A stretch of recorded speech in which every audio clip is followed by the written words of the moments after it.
Sejam todos bem-vindos ao canal para gostar de geografia. E o nosso tema de hoje é a formação e cultura da população brasileira. O nosso povo é formado por pessoas que vieram de diversas partes do mundo. E com isso temos uma mistura de diversas características físicas e também uma miscigenação cultural, com mistura de conhecimentos, costumes e crenças. E considerando nossas características físicas e culturais, vem a pergunta: como é o povo brasileiro? Os primeiros povos a habitar nosso país foram os indígenas. Na época da chegada dos portugueses, estima-se que havia de 5 a 8 milhões de indígenas, formando cerca de 1.400 povos que falavam cerca de 1.300 línguas. Apesar das diferenças culturais, os povos indígenas tinham muita coisa em comum, como a posse coletiva da terra e sua interação com a natureza. Mas com a colonização portuguesa, no século XVI, uma imensa parcela da população indígena foi dizimada.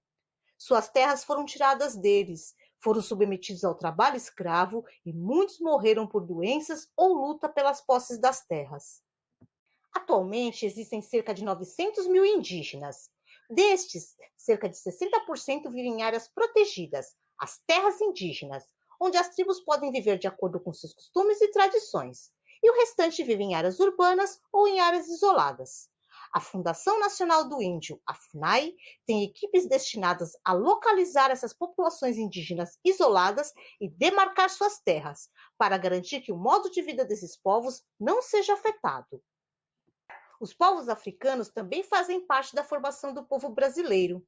Os primeiros africanos que chegaram ao Brasil foram trazidos à força pelos portugueses no século XVI e vendidos como escravos para trabalhar nas lavouras de cana-de-açúcar, na mineração e cafeicultura. Esses grupos foram trazidos de diferentes locais da África em diferentes períodos. Estima-se que cerca de 4 milhões de africanos foram trazidos em navios negreiros. Em razão dos maus tratos, castigos e torturas, houve um elevado índice de mortalidade negra ao longo dos séculos, e infelizmente esse índice ainda é alto por causa do racismo. Mas os africanos resistiram à escravidão imposta, e um dos maiores símbolos dessa resistência são os quilombos, que eram locais isolados onde os negros se refugiavam para escapar da escravidão. Atualmente, existe cerca de 3 mil comunidades quilombolas, onde moram pessoas que se identificam como descendentes de escravos e sempre ocuparam esse território específico. Por isso, solicitam a regularização dessas terras. Por muito tempo, a cultura africana foi desprezada pelos povos brancos, e mesmo após a abolição da escravatura, em 1888, o preconceito e o racismo foram mantidos, e ainda há muito o que se combater. Apenas na primeira metade do século XX é que a cultura afro-brasileira ganhou espaço no cenário nacional. No censo de 2010, foi a primeira vez que a população negra, composta por negros e pardos, ultrapassou a raça branca nesse tipo de pesquisa. Isso aconteceu porque, por um lado, houve um maior número de nascimentos entre a parcela da população negra, e, por outro, aumentou a quantidade de pessoas que passaram a ter orgulho de se declararem afro-brasileiros. Outros povos que também fazem parte da formação do povo brasileiro são os imigrantes brancos e asiáticos. Os primeiros brancos a chegarem ao Brasil no século XVI foram os portugueses, dando início à colonização.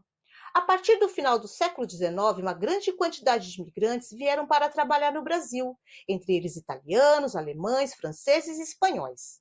Da Ásia vieram japoneses, chineses e árabes. Esses imigrantes trouxeram as tradições, hábitos e costumes de seus países de origem, que foram incorporados à cultura brasileira, o que contribuiu para uma formação cultural ainda mais diversificada. E esses foram os povos que contribuíram para a formação do povo brasileiro. Sim, outros povos vieram para cá ao longo do tempo e também contribuíram para a diversidade cultural de nosso país. E vamos falar sobre eles em outros momentos. Mas por hora ficamos por aqui. Espero ver você em breve. Um grande beijo e até a próxima!